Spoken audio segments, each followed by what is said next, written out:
All right. Well, thank you all for joining us for the Office of the Secretary's MLK Day program, looking at Martin Luther King Jr. and activism in DC with our special guest, G. Derek Musgrove. And to introduce myself, my name is Lopez Matthews Jr., and I am the State Archivist and Public Records Administrator for the Office of Public Records, which is in the Office of the Secretary. And so I'm excited to have you all with us tonight. And this program is partly a part of the MLK Day Commission. And so with that, I would like to introduce Commissioner Jessica Tunin, who is the Administrative Officer at the Department of the Interior and founder and CEO of Netwalking LLC, to introduce our speaker. Hello, everyone. Thank you for being here today. Professor Musgrove is the Associate Professor, the PhD at the Department of History, University of Maryland in Baltimore County. Professor Musgrove teaches courses in post-World War II United States history with an emphasis on African American politics.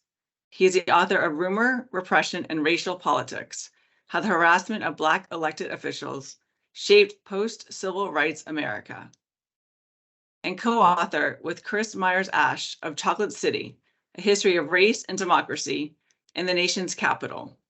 In 2021, he released Black Power in DC.umbc.edu, a web-based map of Black Power activism in the nation's capital between 1961 and 1998.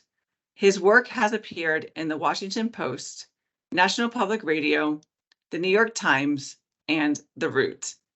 He is currently working on We Must Take to the Streets Again, the Black Power Resurgence in Conservative America, 1980-1997, which explores the bursts of Black activism that rose in opposition to the urban crisis and the conservative retrenchment. Professor Musgrove earned his PhD from New York University in 2005 and lives with his wife and 2 sons in Washington, D.C. Thank you. I look forward to hearing from you, Professor Musgrove. Thanks so much. Okay. And thank you all for attending today's program. Now, as I mentioned, or as you all have seen, we're discussing activism in DC as it relates to Martin Luther King and his legacy. And so I just want to read a quote and ask you your thought on it, since you've written about activism in DC. And he says, "Hate is dangerous. It is as injurious to the hater as it is to the hated. Nonviolence means that you refuse to engage in external physical violence and in internal violence of the spirit." And so that was a thread that ran through his message throughout his career. And so could you share how you think that impacted activists in DC? Well, absolutely. First off, thank you so much for having me this evening, Lopez, and hello to Kim Bassett, who just jumped on for a quick second. I know she moved back off the screen, but is an old friend and of course a sponsor of this event. And you know, King's, I think, message of nonviolence and particularly of agape love, as he would refer to it, was probably one of his most distinguishing characteristics. The civil rights movement was, by and large, a nonviolent movement, and folks were out in the streets for all types of different reasons, but they had all kind of agreed to the politics of nonviolence, even if they didn't believe in it deeply in their heart. And I think what King brought to the movement, aside from his soaring oratory, was this genuine belief in the power of nonviolence as a way of life, for not just transforming African Americans so that they could risk themselves in order to wage this struggle for democracy and equality in the United States, but also because he believed that it could transform white Americans as well, that you know, African Americans could essentially put themselves out there like Jesus did on the cross, sacrifice themselves for the good of of mankind. And that was, I think, something that you've pointed out in your own writings, Lopez, not just unique in a certain way to King, but really quite remarkable. So, he goes to Howard University, as you've written about, in 1964. And one of the first things that students ask him is, how can you do this? How can you love people who hate you? And he goes into, his regular spiel, which is that, we sort of have no choice. We're all on this planet together. We're sewed up in this tapestry of belonging and being around each other. Um, and I think that that is really one of the more remarkable aspects of King's theology, and also of his civil rights strategy.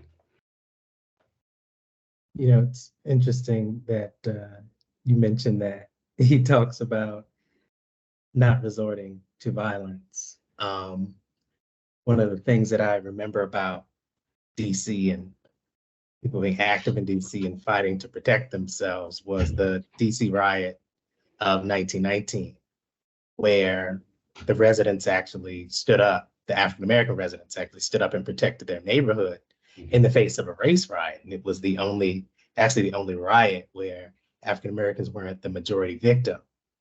And that makes me think about DC and how unique protest in DC has been. And so could you just maybe speak to that? Sure. I mean, this is actually one of the tricky aspects of King's nonviolence, because one, African Americans, nonviolence in the African American community has always been a hard sell, and it's been a hard sell because I think people mistake nonviolence for a rejection of self-defense.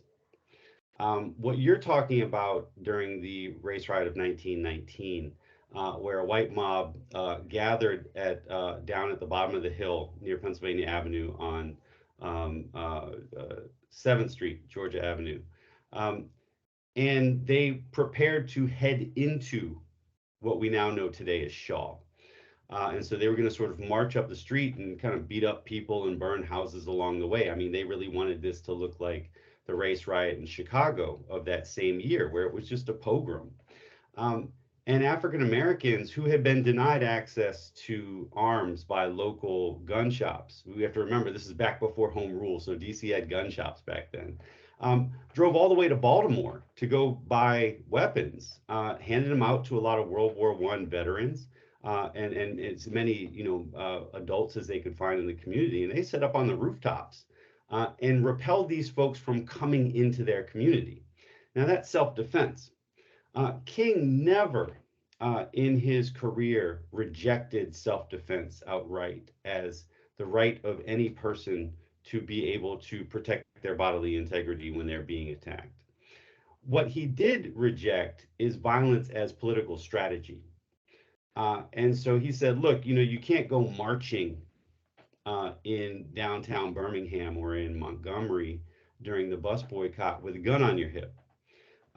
If someone invades your house, you can defend yourself, but you can't threaten people, and you certainly can't go out there and sort of engage in offensive violence. The Klan comes and fights us, we go and fight them.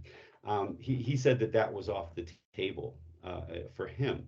And I think that's an important distinction, particularly today when large numbers of Americans are adopting menacing other Americans and calling it protest, right? You've got folks sitting at the polls wearing guns on their hips, talking about, I'm just watching the polls, making sure there's no graft. Or they're heading to protest down on the mall with, if they're from Texas or something, with long guns slung on their back. If they're from some more rational states, maybe concealed carries. That is fundamentally different than what King was talking about. He believed in self-defense, but he was very clear that violence had no part in a protest movement. And lots of people disagreed with him on that when it came to African Americans, because they said, look, if we don't have guns of some sort to protect ourselves, then we can't even stand up a movement in the South. And so a lot of the young voting rights organizers, a lot of the people that came to Washington, D.C. after 1965, people in the Student Nonviolent Coordinating Committee, the only reason they survived to move here after 1965 is because they lived with, old church ladies who had a sawed-off shotgun by the back door, or they lived with, seasoned civil rights activists who had been doing this since the 40s, who had literally dug foxholes in their front yard to make sure that the Klan would not come to their homes. And so increasingly, as people got tired of the difficulty of loving their enemies and absorbing the blows that King required as part of his nonviolent strategy, they began to lean towards some of those folks that they had met in the Deep South, who had carried guns in order to protect themselves, and they began to blur the lines between defensive violence, being able to protect oneself when you're attacked, and offensive violence, being able to sort of fight back against your tormentors. Now, that's a good point that you bring up about young people and getting youth to buy into the idea of nonviolence. And I know as a student of history, that has always been a tricky situation, as you mentioned. And so how did King manage to keep young people on board with this message? You see pictures of him with people like Marion Barry. He was young, and all these young activists that sort of rose to prominence after his assassination. How was he able to kind of bridge that gap between young people who are often very full of emotion and hormones and excited, ready for battle, with his message? Well, I think it really, the answer to your question really depends on the time. If we're talking about the late 1950s, a lot of these young people held King in tremendous esteem. And it was really through and they did when they formed the Student Nonviolent Coordinating Committee in 1960, and they did through a lot of the voter registration campaigns of 1962, the freedom rides of 1961. But it's in the early 60s that they begin to question some of his tactics. And the main reason is because of their experience in the Deep South. Remember, these are folks who are in middle and high school when Emmett Till is lynched in 1955. Many of them call themselves the Till generation, the Emmett Till generation, just like many BLM activists call themselves the Trayvon generation. And they hadn't actually been in the trenches until the early 1960s. Most of them are coming out of college and heading to the freedom rides. They're coming out of college and heading to voter registration campaigns across the South. And it's through that experience and the self-defense that they encounter among rural African Americans that they begin to question nonviolence as they understood it. It really is hard to draw that line that I mentioned earlier between self-defense, just making sure that people don't kill you in your house, and violence as sort of part of a larger protest strategy. And the reason I say that was difficult was because, people like Marion Barry or Lawrence Guillot, to talk about another Student Nonviolent Coordinating Committee veteran who came to the district, and you could go on, right? I mean, there's, Frank Smith and all Cortland Cox, all these folks who came to the district, Judy Richardson. When they were in the Deep South, whether it was Lowndes County, Alabama, or Terrell County, Georgia, any of these places that they ended up, again, the way they survived is that they stayed with people who had guns, period. If the Klan knew that they were defenseless and they were sleeping in the Freedom House, which is usually what they called their office, they were sitting ducks, and there was a high likelihood that they would be hurt or killed. It was different if they lived in the Black community and the people that they were with had guns. And it's the South, for goodness sake, everybody had guns, right? Not just for protecting oneself, but for hunting. And so the Klan would really think twice before heading into those communities, because there's a high likelihood they wouldn't come out.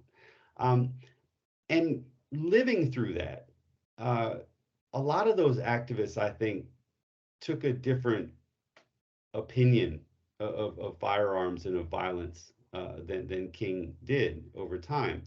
Um, and it was because of their experience. Um, by the time we get to the mid 1960s, you just see a lot of those young people saying, I can't do it anymore. I can't subject myself to arrest that I know is a violation of newly passed civil rights laws and certainly of the Constitution. Um, I can't get beat up by these sheriffs anymore and these vigilantes that they've deputized and just take it. Um, I can't worry about these Klansmen coming into my neighborhood, shooting the place up and then knowing that no one's going to go and try arrest them. And so I think that a lot of them just said, I can't do this anymore. And it, you know, that sort of personal exhaustion becomes sort of an ideological breach between a lot of the young people that would come to people the movement in DC, particularly after 1965 and Dr. King. Yeah, that makes me think about the Montgomery bus boycott and the violence inflicted on them and the people pouring acid on the cars and attacking people for not getting on the buses. And then the thought of maintaining that idea of nonviolence because they understood what that meant and the difficulty of that. That was pretty early in King's career. And I know Joy and Gibson Robinson and the women of Montgomery put that together, but they did call King down to be kind of the face of their movement. Mm-hmm. He was a great orator. He knew how to kind of whip people up and get them to join. And so do you see that sort of happening in DC with him sort of using his messaging and his speeches to get people to join local movements? So I think that the King's experience at Montgomery is pretty different than his experience with DC. So keep in mind that Montgomery is his first posting after he receives his degree. He's new to the community when the bus boycott begins. And the reason that most of the organizers, Joanne Robinson, E.D. Nixon, pick him to run the Montgomery Improvement Association, which is the organization they use to run the bus boycott, is really because he hadn't been there long enough to be bought off and kind of corrupted by the white power structure. We've talked about segregation as something that's held together by violence in our conversations so far. It's also held together with, sort of money, access. It's all coercive, but it doesn't always have to get down to hard violence. It can be the soft power of those other things. And many of the people that could have led that struggle had either been fighting too much with each other. So people, thought E.D. Nixon was a little too rough of a character. They thought Joanne Robinson was, in the 1950s, a woman, number one, but also a very rough character herself. And so they all had these little beefs with each other. And all of the people who were less objectionable among the larger Black elite had kind of been bought off. And so King kind of gets the position by default. It doesn't hurt that he's a brilliant orator and shows it almost immediately at the first Montgomery Improvement Association mass meeting. Now, fast forward to King's forays into DC. So King's relationship with DC is interesting. I mean, keep in mind, he's sort of a citizen of the world. And so all types of cities can claim him, from Montgomery to Birmingham to Atlanta, his actual home, to Memphis, where he meets his end. But DC is this place that he's constantly coming to, really for two reasons. One is because it's the nation's capital. And so you have to come here if you are meeting the president, lobbying Congress for major pieces of legislation, holding a national rally where you're using the city as your stage to try to make an address to the larger nation. And King does that in spades. I mean, he does his first major national address to the country in 1957 during the pilgrimage for the vote in Washington, D.C., right on the steps of the Lincoln Memorial. He does his most famous speech in the district, which is his I Have a Dream speech in 1963 at the March on Washington. And he does his last Sunday sermon in the district. In 1968, the National Cathedral, he delivers his Remaining Awake Through a Great Revolution speech. And so, he uses DC as a stage in the way that a lot of national leaders do. But he also comes here consistently because of Marion Barry, who you mentioned earlier, who's the first chairman of the Student Nonviolent Coordinating Committee, and brings the issue of segregation and home rule in DC to King's attention and wants him to act on it as part of a larger civil rights agenda.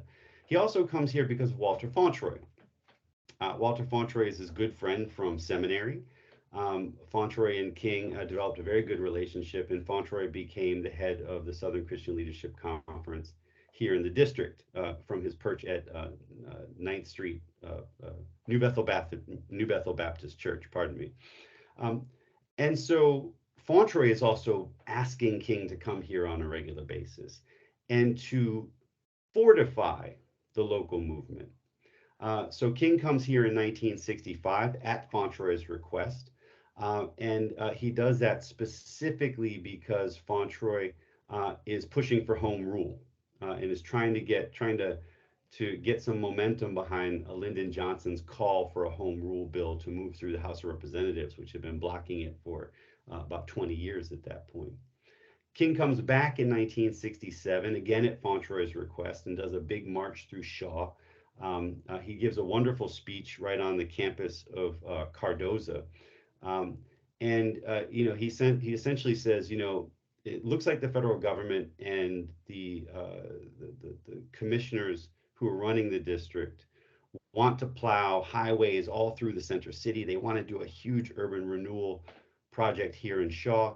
And we don't want that. We want Black folks to be able to control this process, not to be swept aside like they were in Southwest. And of course, Fauntroy is telling him all of this information and helping him to navigate that. So he's coming for both reasons, to sort of use the city as a stage in the larger civil rights movement, but also to help the local movement. And that's a little different than Montgomery. He's part of the local movement there. But in DC, he's really an outsider who is using the city in one breath through his major speeches, and in the other, helping a local movement that needs more national exposure, a big name in the late 1960s. And so he's doing both. You mentioned several names that are important to home rule in DC and that were directly inspired by King and his work. And so do you see the legacy of King in sort of that first building of local DC government? Because you have Walter Washington, then you have Marion Barry for a long time as mayor. Walter Fauntroy, of course, joins local government. And so how do you see King's legacy affecting that first group who started to really build local DC government? Ooh, that's a tough one. Well, I would just share that I see it as kind of an extension of self-determination. Oh, no, unquestionably. The reason I say it's a tough one is because it's hard to figure which way the arrow goes. The folks who are really at the core of the push for self-determination in the district, who come out of the movement. Remember, the struggle for self-determination in the district is really sort of racially bifurcated in the 30s, 40s, and 50s. We got a relatively elite white group of Washingtonians who basically want to vote in Congress but don't want home rule. And then you've got a large number of African Americans who increasingly are associated with the civil rights movement, who want home rule first, and then they'll talk about a vote in Congress. And there's a bunch of racial politics behind that. And most of those people who end up in the Free DC movement and then the Self-Determination for DC coalition, these are the groups that eventually feed into a successful home rule struggle in 1973.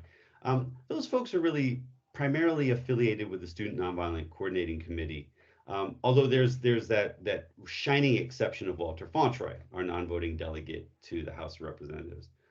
All of them are deeply influenced by King. There's no question about that. But they're also, some of them are also influenced by Frantz Fanon and and Stokely Carmichael at the time. Now, of course, we refer to him as Kwame Ture. And so it's difficult to see sort of where King's influence stops and where it begins. And it's also, I think, really important for us at a time when we celebrate King as one of our national icons to remember that he is as much influenced by the people he works with as they are influenced by him. And so I don't think there's any question that local activists are very much influenced by King. And specifically, they learned a great deal about how to do big, splashy protests that would get the Black community's attention first, and then the larger nation's attention second. And certainly Marion Barry is an exemplar in that regard. But there's no question that the absolute through line is Walter Fauntroy. No question. Fauntroy is always focused on nonviolent civil disobedience and politics. And we forget that King was very much a political animal. We like to think of him as a bit more pure than someone who would deal with politics. But he wanted to make sure that Black folks had self-determination, as you mentioned. And when the voting was not available to African Americans, like in, say, Montgomery, Alabama, then they were going to head into the streets. When it is available to them, then he was going to encourage people to flood onto the rolls and to elect people who will actually do the things that the movement is asking for. And Fauntroy, takes the basic lessons that he learns in the SCLC and the Southern movement, and the context from the contacts from the National SCLC, and puts them to work during his entire time working for DC self-determination, both on his way into Congress and his entire time in Congress. I'll give you a quick example. Walter Fauntroy is very clear going into 1970 that the SCLC and the Southern Civil Rights Movement was one of the key organizations to secure the Voting Rights Act of 1965. Now, the Voting Rights Act of 1965 wasn't particularly helpful to the people of the District of Columbia because we couldn't vote for anything but president. We didn't have a local government until the council and the mayor were actually seated in January of 1975. So 10 years after the Voting Rights Act is put into place. But Fauntroy knew that the people who were blocking home rule legislation in Congress were primarily from the South, and specifically a guy named John McMillan from the 6th District in South Carolina. And all of a sudden, after the Voting Rights Act is put into place, 20% of John McMillan's constituents who could not vote before that act was put into place could vote because they were African Americans after the act was put into place. And so he started calling all these Black preachers in South Carolina, we need to get rid of John McMillan because he's standing between this city and home rule. And in 1970, and then again in 1972, organizers from DC, led by Fauntroy, head down to John McMillan's district to try and get him defeated. They succeed in 1972.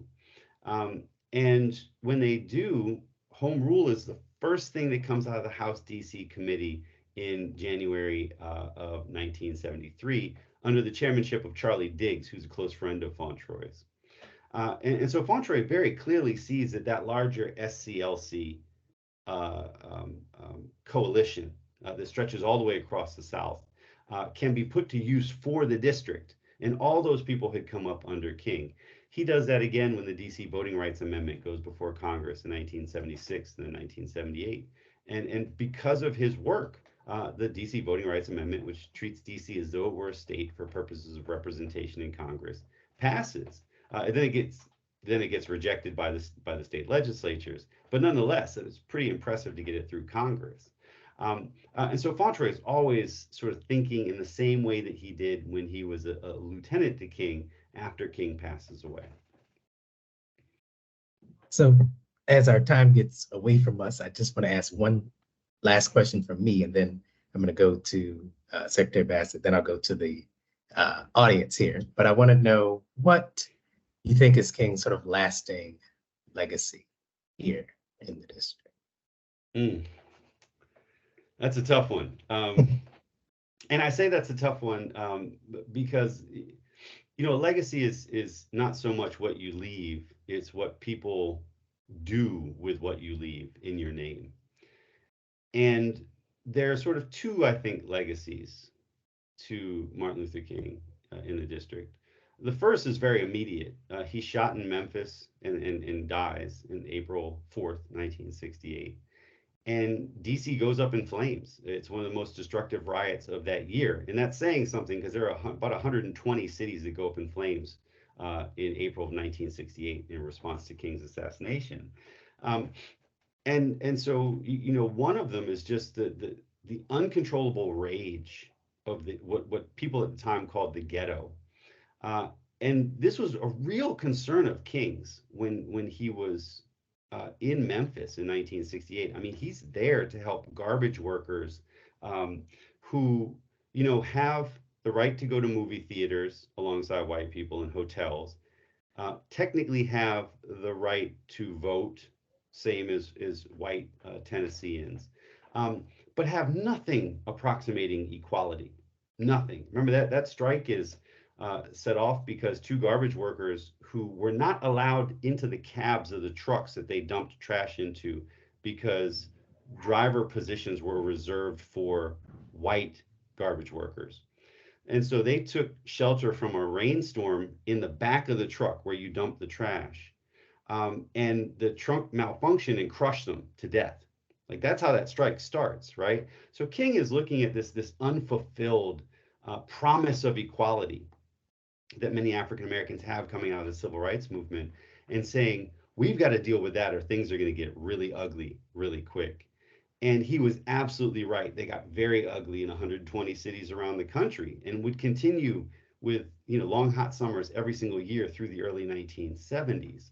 And so one of the legacies is, you know, by not heeding King's warning and the warning of many others in the civil rights movement, we get these horrible conflagrations across many American cities with a majority Black population, and those rebellions would take years to recover from, primarily because white residents who had already left the city in mass by 1968 withdraw all their money.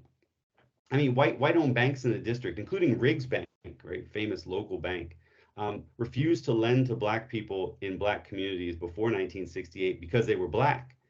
But after 1968, they refused to lend to Black people in those Black areas because they are poor and the areas are dangerous, right? And so, you know, well through the 1980s, Riggs isn't lending to Black people in DC. It's lending on west of the park, but not east of the park.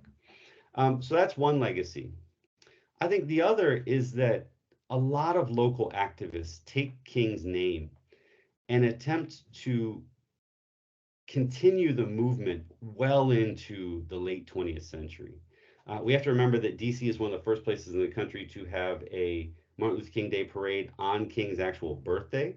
And that's, of course, the Anacostia MLK Day parade. Stevie Wonder, a King confidant, who's actually the second Grand Marshal of the Anacostia MLK Day parade, spends the next couple of years, all the way through the early 1980s, demanding a national King holiday, leading marches every single January in Washington, D.C., even when it snows, like yesterday. And we get Ronald Reagan, no fan of Martin Luther King, signing the King holiday bill because of that continued activism, right? And you've got people like Walter Fauntroy, 20 years after the March on Washington, helping to organize the 1983 March on Washington for jobs, peace, and freedom. And it's not just a commemorative march. You know, 300,000 people, it's bigger than the 1963 march, go to the National Mall in 1983, basically demanding an end to Reaganism, which is high military budgets, low social budgets, and ignoring the fact that Black unemployment is at the Depression era level of 20%, right? And they essentially say, we got to get rid of Ronald Reagan. We got to run a serious opponent, not just someone who's like, well, I would basically do the same thing, but a little less in a little less mean way, right? Which is essentially how Democrats were moving at that time. And that births the Jesse Jackson campaign of 1984. And so, you know, folks take King's legacy and make something real and tangible of it. I guess the best way to say it is that they try to continue the movement in the symbolically important capital city. Well, thank you so much. That was a great answer. To you. Thank you. And so I'm going to take some questions from the audience. If you have a question, just raise your hand. But before I go there, I wanted to ask Secretary Bassett if she could just bring us some greetings before I moved into that section. Oh, you're muted.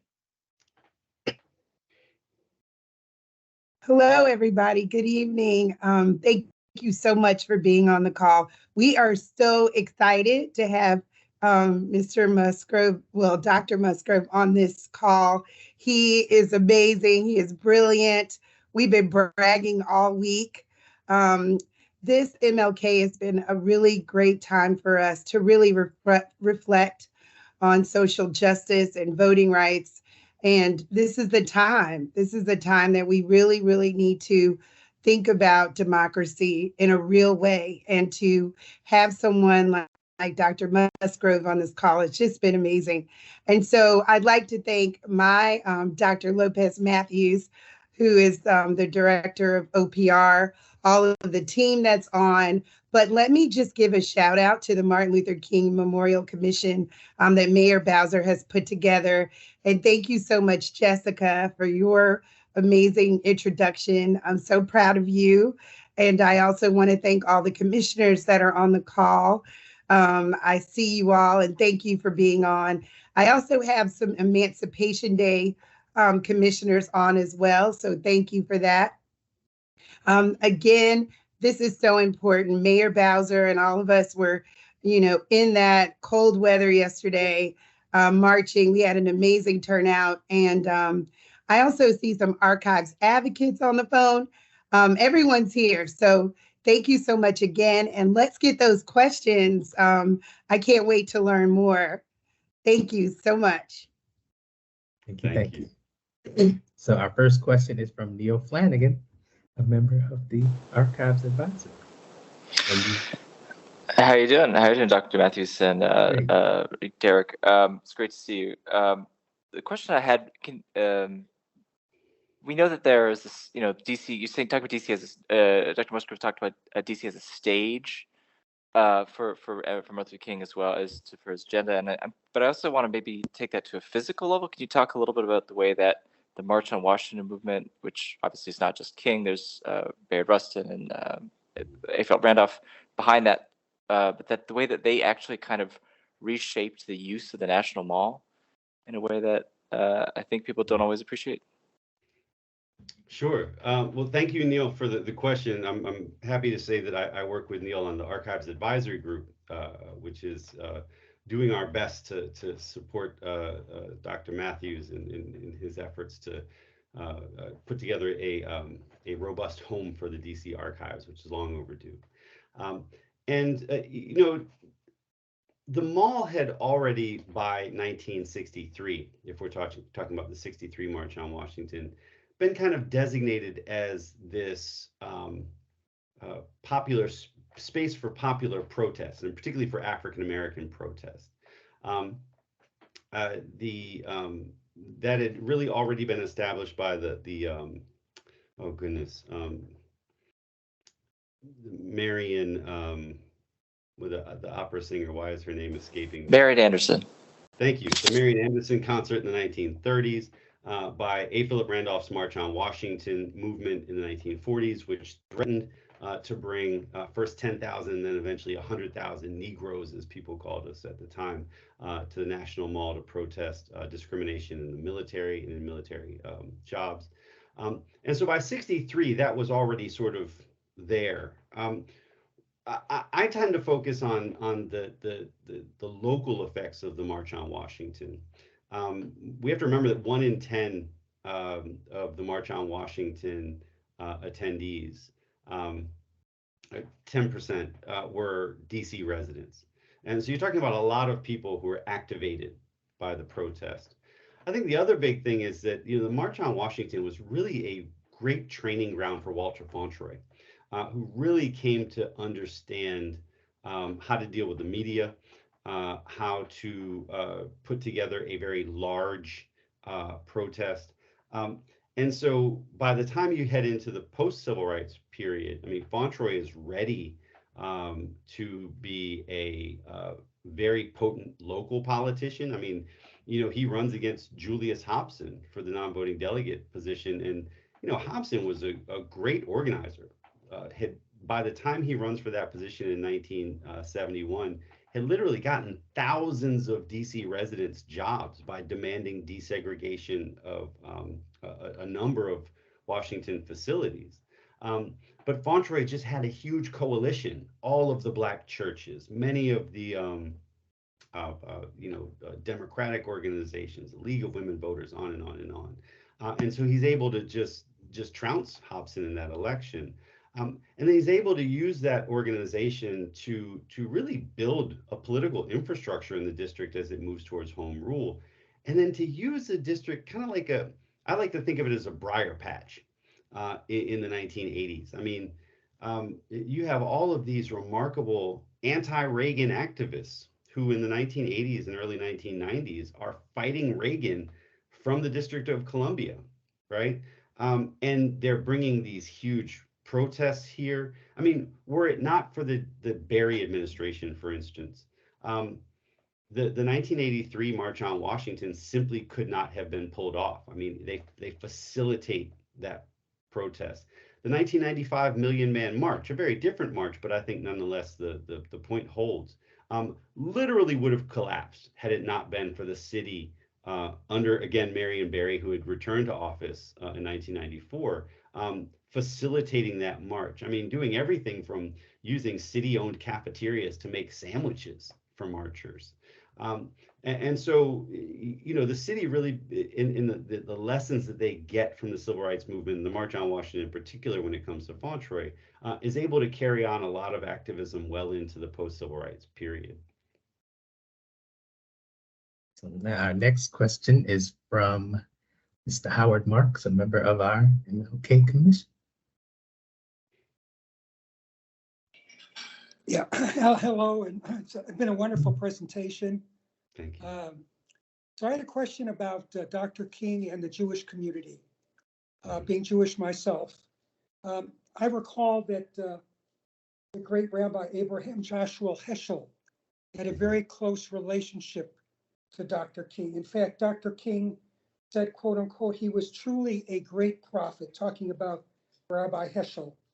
And they participated. Rabbi Heschel participated in the third Selma to Montgomery March. Mm-hmm. Could you tell us a little bit about that relationship with the Jewish community and particularly with Rabbi Heschel? Thank you. Sure. Thank you for the question. And yeah, and I mean, anyone who's on now can sort of do a quick Google Images search, and you can find those wonderful pictures of Rabbi Heschel and Dr. King marching in Selma. And, Rabbi Heschel has his long white beard and his long flowing black robes. And of course, he's standing next to King, who's got his civil rights suit, little skinny tie. And so much of that relationship is a product of the liberal Jewish communities, believing sincerely that the fight against segregation was part of their larger fight. You have this liberals generally after World War II come to see any organization with a master race theory as an enemy of Judaism and an enemy of democracy. And for Jews, that's particularly a keen insight, right? I mean, my old neighbor, I can't say I live next to him, but I certainly live in his old neighborhood, who was the founder of Neighbors Inc., Kaplan, has that wonderful phrase when he talks about segregation in DC, and he says, look, you don't have to explain to Jews what's wrong with the ghetto. And so there's a way that there's just an affinity between liberal African Americans and liberal Jews coming out of World War II. That could sometimes break down. I mean, keep in mind that we're talking about the liberal segments of both communities, right? And there were, much more conservative groups in the Jewish community, much more conservative in the African American community that didn't see a natural connection there. But King and Heschel absolutely did, and they encouraged others in their respective communities to see that benefit. Um, and this was not only a connection that was rooted in on the ground activism, it was also rooted in fundraising. Tanisha Ford, whose book is behind me here, talks about the fundraising circuit that King was constantly on, and he was able to raise a goodly amount of money from white Protestants, Jews who were willing to contribute to the civil rights movement, who saw this as a connected struggle, and he was tremendously thankful for the support. And so there's absolutely a deep connection, and one that, over time, unfortunately, breaks down for a variety of reasons. But in this moment, I think that liberal Black Jewish coalition is at its height, and does some remarkable work.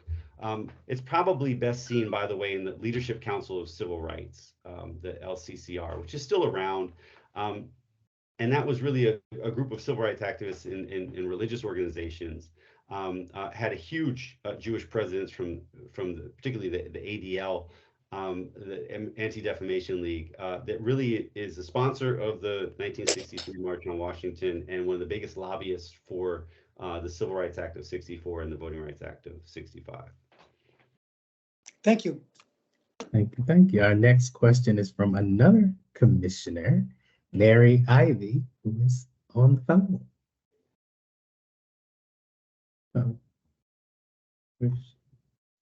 Did she leave? Or no? You can unmute Miss Ivy, or you're unmuted. I'm not muted. Okay, great. There you go. Were you saying something to me? Oh, I thought you had a question. You raised your hand. Well, I did have a question, but the question was already answered when you were speaking about the fundraising opportunities, and so it was answered then, but thank you for your attention to it. Oh, thank you. And I've been enjoying it. Anyway, the whole thing, just reliving it again. Not for the pleasure of hearing it, but to be refreshed on what we still need to do. Thank you. That's something that sticks with me. This idea that we need to look back to the activities of the past to kind of guide what we're doing today. I know there was a movement a few years ago to not do what had been done in the past. We're going to do something different and something new, but there are lessons to be learned from the work of Dr. King and other activists that I think people today could learn from. Absolutely agreed. And this, by the way, is one of the genuine dangers of the attacks on diversity, equity, inclusion, or critical race theory. What you really realize if you look at the curriculum put out by the state of Florida, or the Twitter account of Hillsdale College, which has been taken over by Christopher Rufo and many of his MAGA colleagues that are working with Ron DeSantis. It's that they don't want anyone teaching any African American history, and the African American history that they do want taught is one that most of the Black people that lived through it wouldn't recognize. Certainly Dr. King wouldn't recognize. And this, by the way, happens every King holiday. I mean, it's kind of the danger of turning a person into an icon. Folks tend to just hold up a picture of them, and of course they can't speak.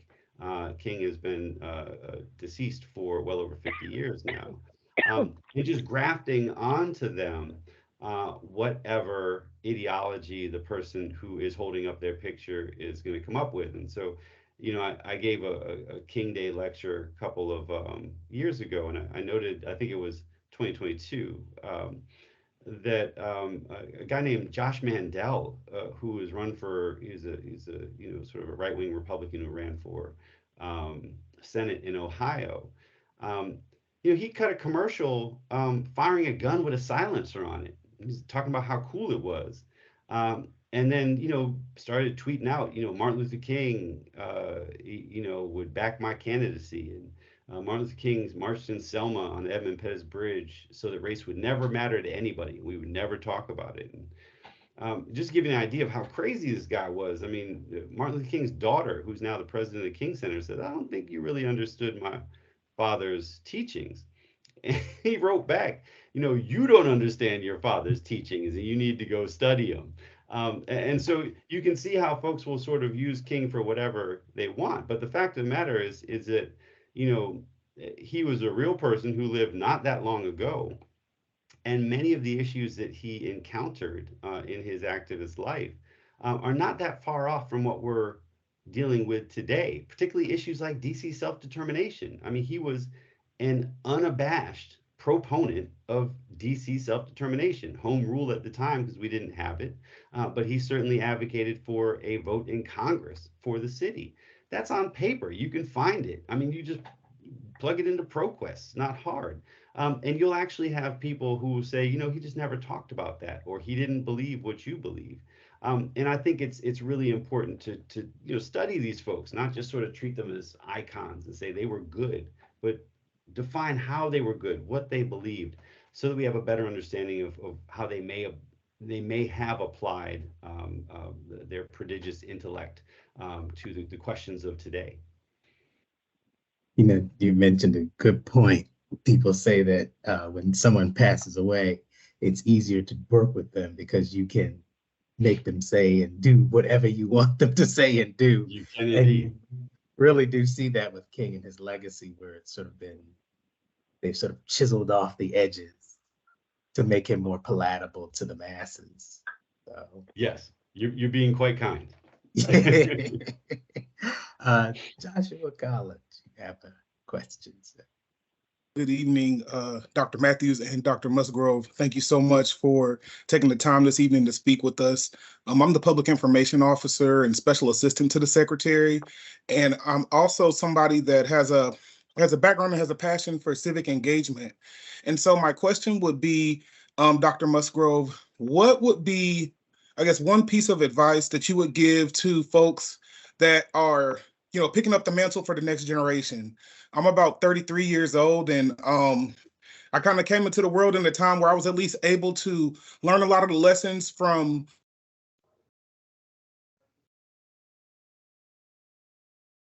Uh-oh, Joshua, I think you frozen there. He'll come back. Okay. We'll wait till he comes back. But it froze in a very apropos space too. It looks like he's looking. He did. Well, just because he seems to be frozen so long, I'll try to answer his question best as I understand it. If the question is, how best to study King, he was a prodigious writer and a good one. And so my suggestion is that you read his collected works. My favorite book by King is Where Do We Go From Here? His last book, which he wrote, and published in 1967. He wrote it in 1966, and it's perhaps most fascinating to me because it's this moment when King is really in transition. He's kind of being challenged from his left by Black Power activists, challenged from his right by the white backlash, and he's just struggling to figure out where the movement goes from here. That's the title. And he really encourages us to choose community over chaos, which I think is quite the apropos suggestion, particularly in this moment when chaos seems to be all about us. If the question is, how best to apply King's ideas, that one's a bit more difficult, I think. This is not a plug and play type of situation. And so my suggestion is actually to go back to my first suggestion, which is, read King, try to understand what his guiding principles were for dealing with different situations, and then apply those principles to our current situation. One thing that we can say for sure is that in the latter years of his life, King was focused on creating a beloved community by attacking the triple evils of racism, militarism, and greed. And so, if you use those as your guiding principles, then you really have a good shot at trying to understand, what would approximate his politics today. Joshua, were you able to hear any of that? I had to try and answer your question in absentia there.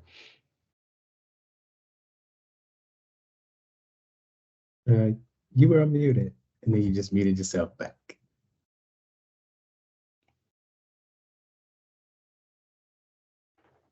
All right, my internet went down. I don't know if y'all can hear me.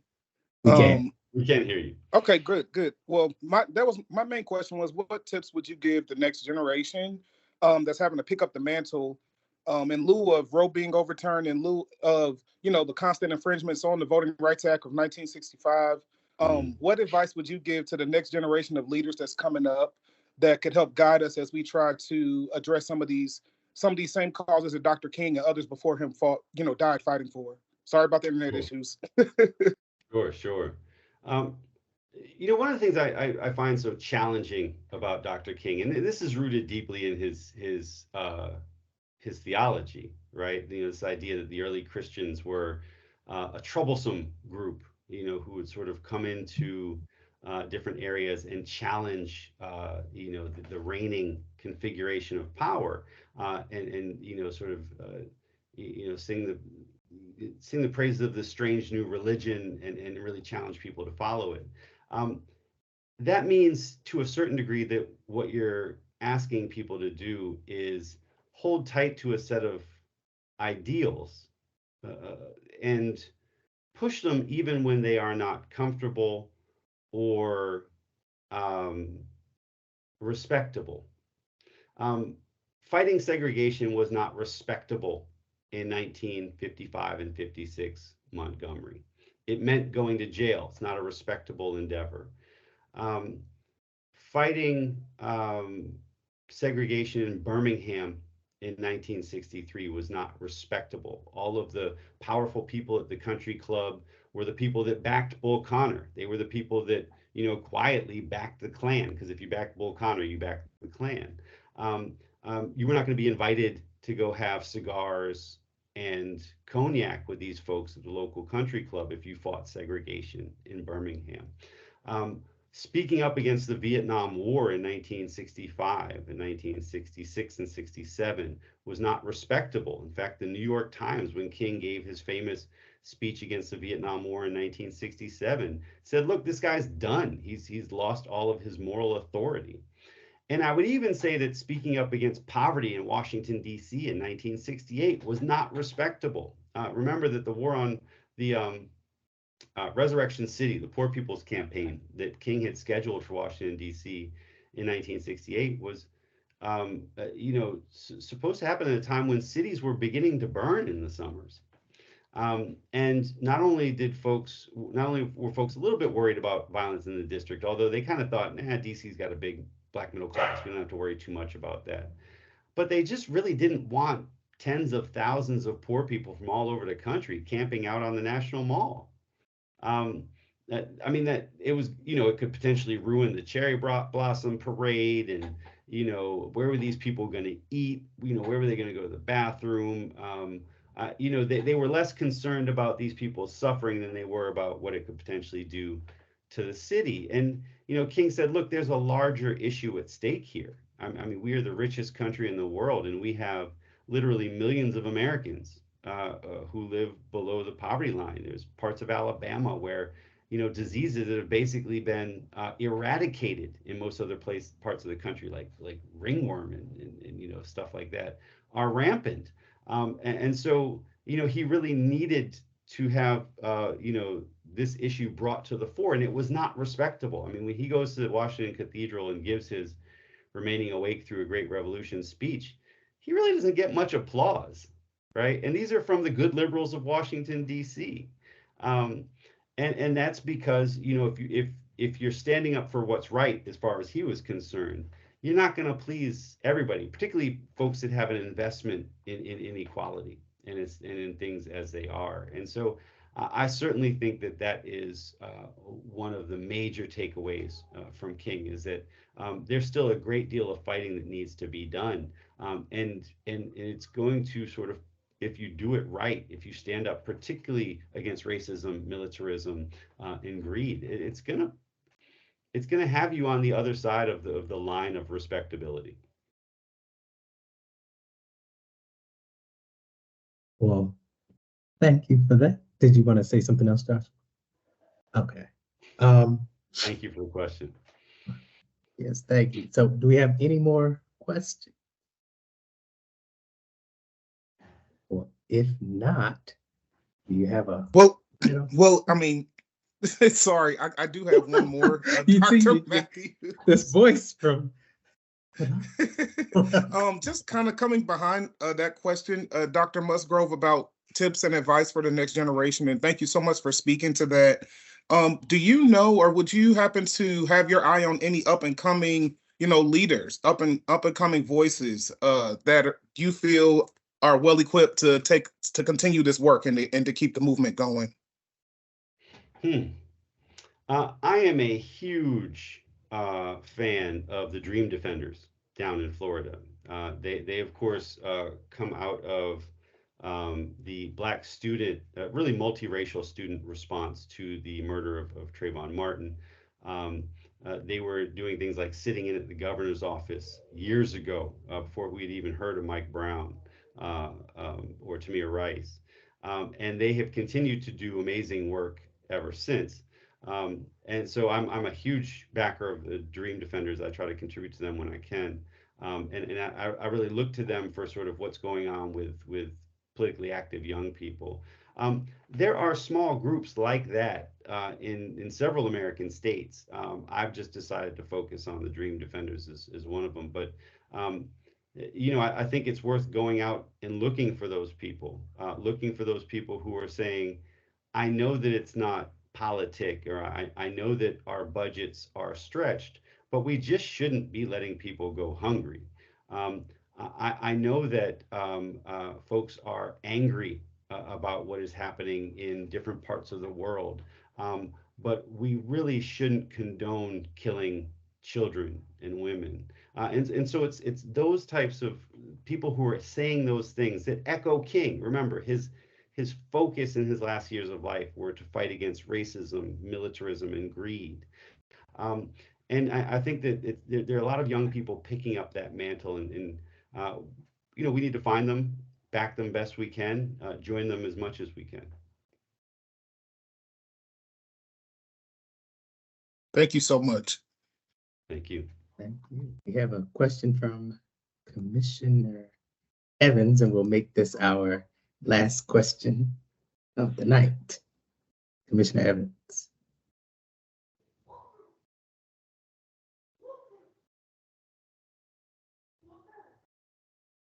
Commissioner Evans, you can unmute yourself and turn on your camera if you'd like as well. Do that. I hear you now. Can you hear me? I can. Okay.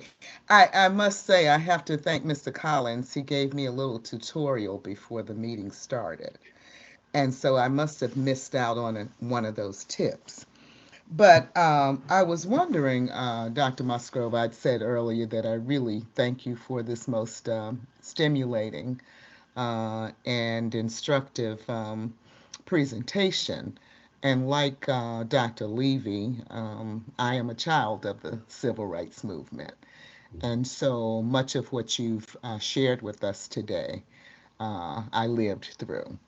But Mr. Collins raised a question about who might be in line to be the next Martin Luther King Jr. There was an article written, and I'm not sure if anybody's seen it. I think it was written by Jessica Washington.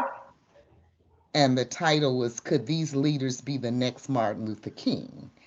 And there were people like William Barber. I'm sure you know him. Stacey Abrams. And there were a couple, somebody from Black Lives Matters, Attorney Brian Stevenson. So there were a couple of people they listed, and there were some other young folks like Mr. Collins. And I wonder if you've had a chance to see that and what you might think about people like Reverend Barber and a Stacey Abrams. Hmm. I saw the article. I did not read the article, so I can't speak to it. It intrigued me, but I'm trying to work on my new book, and so I try to move past all the stuff that comes across my feed that I don't have to read at that moment. I will say though that the first two people that you mentioned are quite, I think, remarkable. Pardon my dog. Um, William Barber and his Poor People's Campaign is directly inspired, particularly by the activism of Martin Luther King's late years, as you know. He is also a remarkable preacher, and so in that way, he really sort of mirrors Martin Luther King. And then, of course, Stacey Abrams, I don't think many people know this, but she had her first national speech at the 1993 commemoration of the March on Washington, where about Mhm. 70,000 folks came to Washington, Mhm. D.C. She was a student representative from Spelman, and she really sort of grew up with the example of Joseph Lowry's Georgia Mhm. organizing Mhm. as, sort of her model for how you get Black folks some equality in the state of Georgia, which of course the home of Alexander Stephens, the famously racist vice president of the Confederacy. Um, and so I think Stacey Abrams is certainly our organizer, sort of who will probably do some of the amazing work that the SCLC has done in the past, and will really pick up the mantle of Joseph Lowry, a close friend of King for all of his time in the movement. And someone like William Barber, I think, is really the brings us the oratorical gifts of Mhm. King to the present day. And whenever he's at Howard Chapel, I rush down there and sit as far towards the front as I can. Okay. The last thing I'd like to ask, because um, and I think you might have touched on this briefly, about the absence of women Mm, um, at that time in the movement, and certainly at the time that the I Have a Dream speech was given. mhm. And certainly there were people like Dorothy Height, Anna Hedgeman, and I believe, if my memory serves me correct, they forced them to make Marilee Evers speak. Do you recall that? And are you referring to the '63 march? Yes. I I think they ended up making having a meeting, and Marilee Evers spoke Mhm, at that time. And then I think that there was Pauli Murray, who mhm, was a lawyer and an activist. And mhm. they sort of, ginned up and got in here to sort of massage things to make sure that women had a greater voice in the Sure. movement. And I Uh, was wondering if you, when we're talking about perhaps somebody like Stacey Abrams, who is quite the feminist, mhm. if you think that would be something that would be not favorable for her to be seen as a um, um, successor, if you will, to Martin Luther King. Well, I don't think that there's any question that on that score, and thank you for raising the question. I can't speak to the 1963 march, but I can say this. I don't think there's any question that the sisters still got it rough in the struggle. Uh, you know, Women were quite scarce on the stage at Mm-hmm. the March on Washington, and you could extend that to not only say the March on Washington in '63, but the March on Washington in '83, Right. where the headliners in '83 were Louis Farrakhan and Jesse Jackson. Um, but there's no question that the bulk of the troops, many of the best organizers, and many of the best behind the scenes leaders, Dorothy Mm-hmm. Height being foremost among them, um, are women, and that they do not get their due because Black men largely don't let them get their due. There's no question today that that's the case.